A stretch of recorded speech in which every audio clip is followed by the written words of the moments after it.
¿Qué tal amigos? Vishenikesh, ¿cómo están?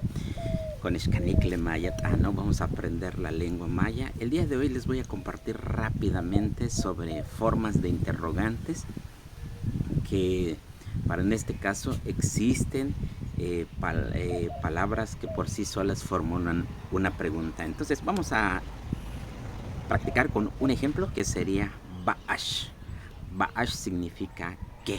Y también recordarles, y de acuerdo a la norma publicada para la escritura de la lengua maya, en maya no hay signos de interrogación.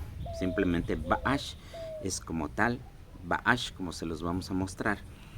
Y únicamente pues, en el español su traducción lleva los signos de interrogación. Entonces como ejemplo voy a poner Ba'ashkabetik, lo más sencillo y lo más básico, Ba'ashkabetik.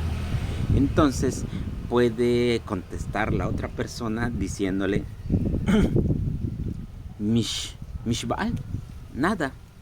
Mish Baal, nada. Otra vez, Ba'ashkabetik, ¿qué haces? Puede ser tan y me ya.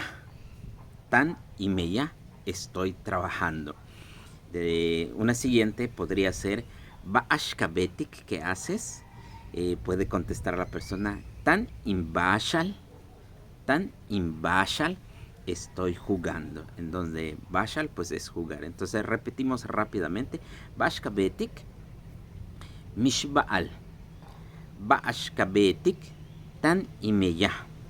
Ba'ashkabetik, tan imbashal.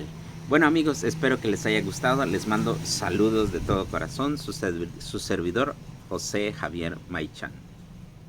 Lemayat ano kushaan, mishbik inusa atal.